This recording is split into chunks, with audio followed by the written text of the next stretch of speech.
I lost my father at a young age. He killed himself when I was 7, and my little brother was 1. Everything was fine until he started acting strange one day out of the blue.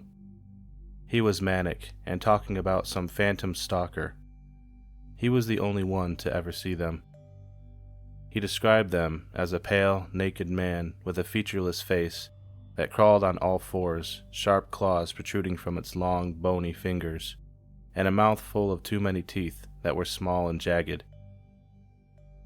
This stalker would apparently talk to and torment him on a daily basis for a year. No one ever took him seriously. They all thought he was becoming schizophrenic, just like his father had been. One day, our mother woke up to an empty bed. She got up to use the restroom and found our father in the tub. He had slit his wrists and bled out in the water. He left a note, but I was never able to read it.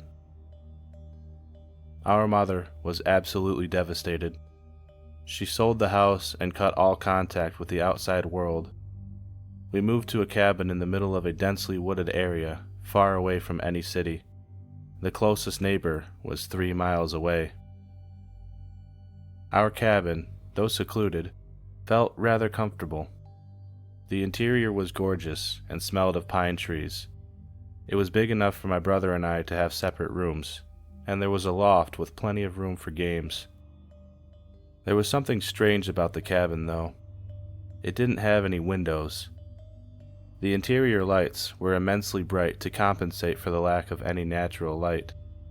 We eventually grew used to it and lived there very happily for years.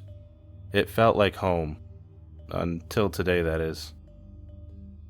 I had just gotten a new Nintendo Switch for my 14th birthday yesterday, and I stayed up way too late playing Super Mario Odyssey. Since it was Friday night, I was allowed to play for a couple hours longer than usual. I planned on sleeping in the following morning, and finally headed to bed at 1 a.m. John, wake up! My peaceful slumber was suddenly disturbed by my little brother, David. He came barging into my room and started shouting. My room, once bathed in darkness, was now being illuminated by the nearly blinding light from our hallway. I glanced over at my alarm clock. The small, dark red neon lights revealed that it was only 5:30 in the morning. "Ugh, what? It's too early, David. Go back to bed," I groaned. I closed my eyes and tried to ignore David so that I could drift back off to sleep. He was either too scared to notice or just didn't care and continued shouting. "Mom's gone, John." "What do you mean she's gone?" I asked groggily.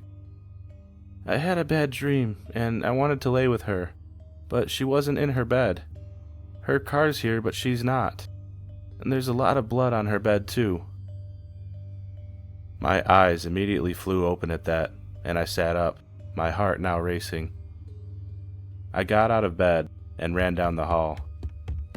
I slammed the door to our mother's room open. My heart skipped a beat when I saw that her bed was covered in blood.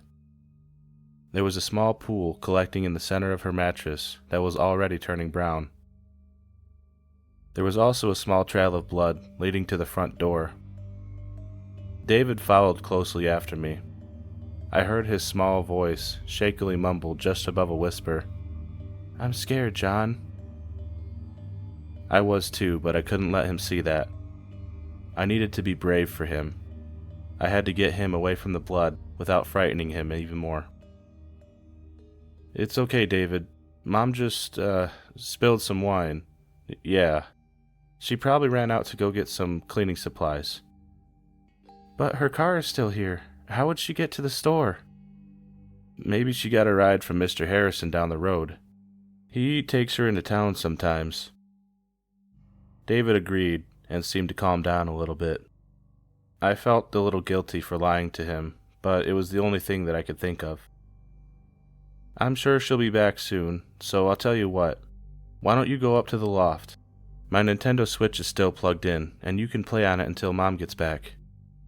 David's eyes immediately lit up, and he was smiling from ear to ear. "Thank you, John. You're the best big brother ever."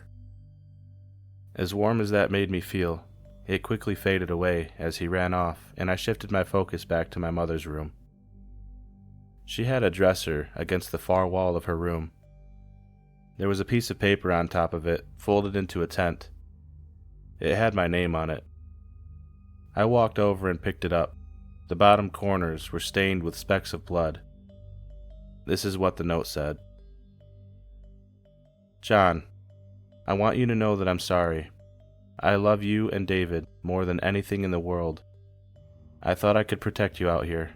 I thought we would be safe. I was wrong. So very wrong. I have to explain something, John. It's about your father. He wasn't crazy, and he didn't take his own life. He wasn't in control of his own body. Before he completely lost control, he was able to write a note. It was a warning and a farewell. He wrote that his stalker wasn't human. It was pure evil. It lives to make others suffer. It watches its victims through their windows and causes them to go insane. Then it breaks into their homes to eat, torture, or force the victim to take their own life. I saw it that day. I felt its presence, and it spoke to me. It told me its name, the Rake. It said to leave. More than that, it forced us to leave. I thought we could hide here. That's why there are no windows. But it wasn't done hunting. I saw it last night in my room. It just stood there, watching me. It likes the dark, so I made sure that we had the brightest lights you can get installed. I turned on my lamp, and it slashed at me out of anger before retreating. My gut has been split open. I don't think there's a way that I can survive this wound. The creature should leave you alone now that it has me. I'm writing this note, and then going after the Rake. Take care of David for me. I love you both. Goodbye. I finished the letter, and my heart started racing again. I choked back as many tears as I could, but they still flowed freely down my face.